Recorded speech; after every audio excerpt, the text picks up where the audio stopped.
Vamos ahora con la información que planteamos en el inicio del programa, en uno de los títulos de portada, que está relacionado con el aumento de la carne, el impacto sobre el bolsillo y la mesa de los argentinos.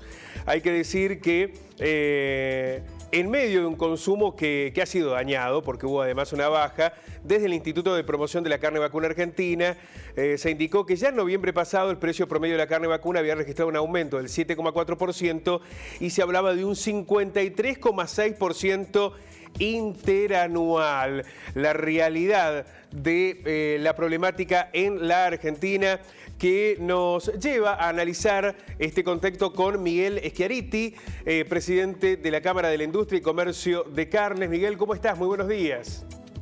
¿Qué tal? Buen día, ¿cómo están ustedes? Muy bien. Miguel, ¿cómo se explica lo que ha ocurrido en los últimos meses con el precio de la carne? ¿Cuál es el primer análisis que realizan a este aumento sostenido, sobre todo a partir del segundo semestre del año pasado? En principio tenemos que decir que la carne venía con un atraso importante hasta, como dicen ustedes, hasta el segundo semestre. Pero los factores que originaron este aumento de precios tan voluminoso tienen que ver con la macroeconomía. A partir del mes de marzo, la sensación de los argentinos y todas las noticias que llegaban desde los ámbitos económicos eran que el dólar iba a explotar, que la inflación iba a ser imparable y todo este tipo de elementos que lo único que hacían era estimular a la gente a deshacerse de los pesos. Entonces cualquier productor que vendía una jaula de novillito gordo, lo que hacía automáticamente es cambiar esa plata por terneros. Y un ternero que en el mes de marzo costaba 100, 105 pesos el kilo, pasó a costar en noviembre 180 pesos el kilo. Esto es uno de los elementos. Simultáneamente, en la abundante sequía que esperamos que se haya cortado con la lluvia de ayer, generó un aumento de precios de las commodities agrícolas en el mundo, y esto incide en los precios internos porque siempre se vende a los valores, es decir, son los mercados externos los que le ponen el valor a nuestros cereales. Y un maíz que costaba 8 pesos en marzo pasó a costar 20 pesos hoy. Estos dos elementos, conjuntamente con el aumento del novillo y el aumento del maíz, los productores de feedlot dejaron de producir a feedlot, compraban los animales, los mandaban a hacer una recría a campo, y esto generó que en noviembre empezara a faltar un poco de hacienda terminada, y simultáneamente en noviembre pasamos a una disposición en lugar de la cuarentena estricta que habilitó un montón de actividades que estaban cerradas, entre ellas los restaurantes, lo que es lo que nosotros llamamos servicio Horeca, el sector Horeca, hotelería, restauración y catering. Y esta es una demanda que es alrededor del 7 y el 8%, sumado a todos aquellas actividades que se pusieron en marcha, como la construcción, le dejaron un poco de pesos a la gente en el bolsillo. Estábamos ya en diciembre, y en diciembre los argentinos tenemos tendencia a ser dispendiosos, a gastar más de lo que el bolsillo nos da, y esto hizo que hasta la semana de Navidad los precios fueran realmente descabellados, y el informe del Instituto de Promoción da cuenta de esos aumentos, y a partir ya de la semana de la última semana del año, los precios se empezaron a caer en el mercado de Liniers. ¿Han bajado los precios, Miguel? Están bajando los precios, bajó en la última semana, bajó en estas dos primeras semanas, está bajando el precio promedio de ventas en el mercado de Liniers. Es probable que esto ahora... Bien, no sé si perdimos la comunicación. deseo que a muchos consumidores. ¿Perdieron la comunicación? No, lo estamos escuchando bien ahora. Hola. Sí, lo escuchamos bien.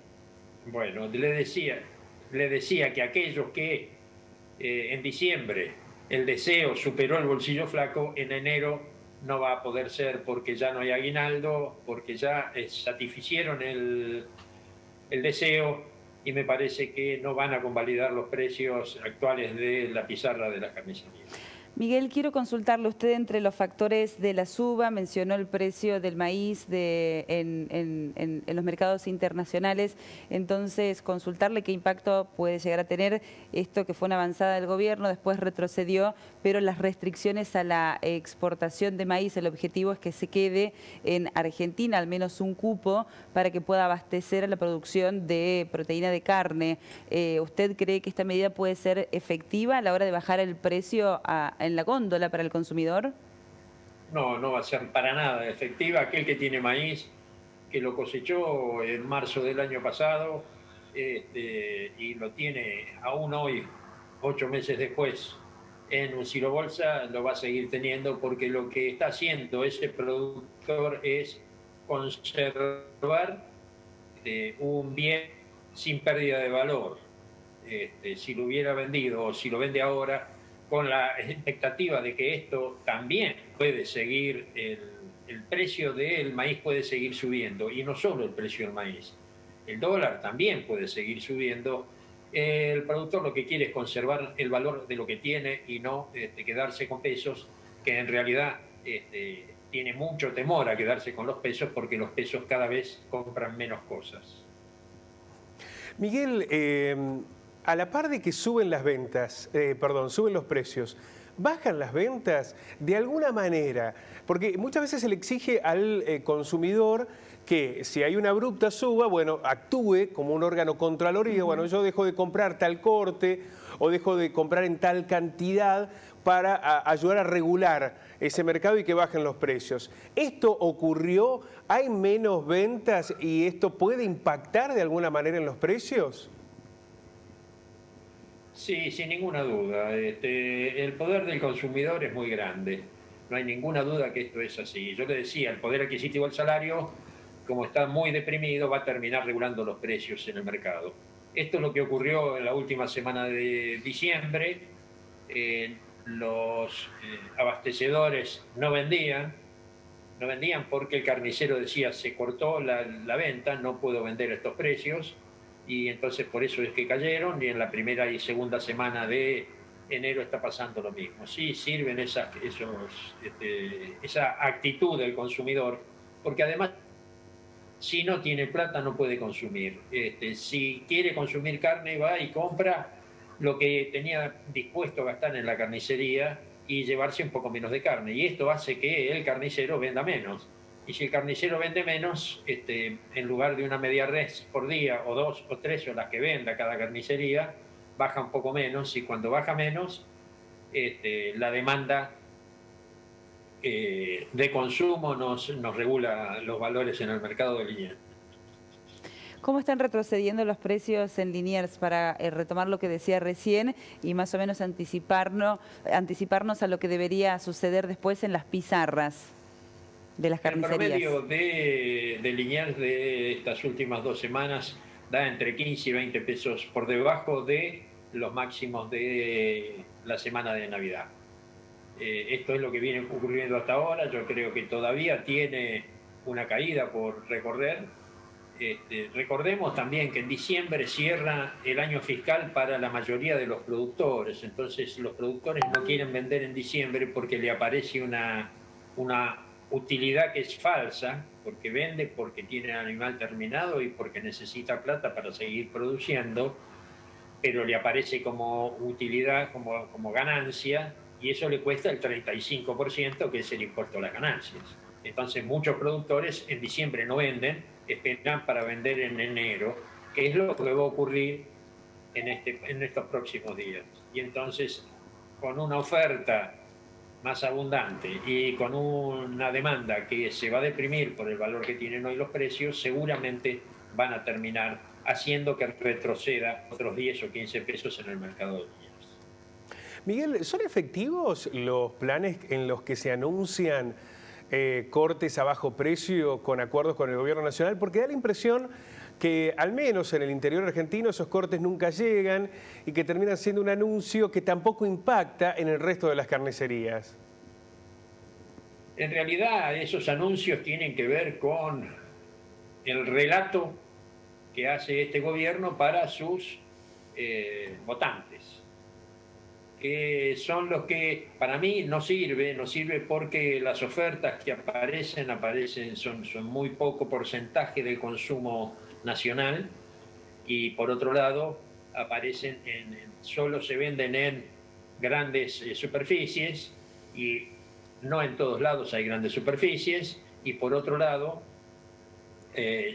yo creo que se crea una gran frustración para la mayoría de los consumidores que quieren consumir esa carne, porque no la pueden encontrar a esos valores. Me parece que es algo que no cumple el objetivo, aunque sí cumple el objetivo de hacer un relato. El gobierno está trabajando para que los humildes puedan consumir carne a precios más bajos. Bien. Miguel, ¿qué se necesita para que baje el consumo, para que baje el precio de la carne? Es un producto fundamental en la mesa de los argentinos, es uno de los que más aumentó el año pasado, está duplicando la inflación y bueno, es ya una cuestión hasta cultural, le diría, de los hogares de este país. ¿Qué necesita el sector para tener precios accesibles para todos, para poder ofrecer la carne de manera accesible para todos? Lo que se necesita es que haya un aumento de los salarios. El salario viene muy atrasado, viene atrasándose desde hace 3 años, 5, 6, 7 puntos por año, y esto es lo que se necesita. La carne vale lo que el mercado decide. Digo esto porque hay 120.000 productores, detrás de eso hay 4.000 compradores de ese producto, entre matarifes y carniceros, y después hay 40 millones de argentinos que estamos del otro lado del mostrador comprando y validando o no los precios. El mercado es, como dicen los economistas, un mercado perfecto o casi perfecto. Yo digo es perfecto porque no hay posibilidad de ningún acuerdo de precios entre 120.000 productores y 4.000 industrias o compradores, matarifes, compradores de esa carne, de esos animales que convierten en carne. Realmente lo que necesita es mejorar el poder adquisitivo del salario. Yo uso siempre un ejemplo que por ahí suena absurdo, pero dicen que la carne está cara, y yo le digo, si alguien me ofrece a mí un transatlántico en $10 millones, le digo, no, es muy caro. Y en realidad es muy barato. Lo que no tengo es plata para comprar esa oferta ilimitada. Es esa oferta exagerada, porque un transatlántico costará 70, 80, 90 millones de dólares. Entonces, no es un problema del valor del producto, sino es un problema de la posibilidad que tienen los consumidores de acceder a ello. Miguel, muchísimas gracias por este contacto. Vamos a seguir de cerca lo que ocurre con el precio de la carne. Muchísimas gracias. No, al contrario, buenos días, que les pasen bien.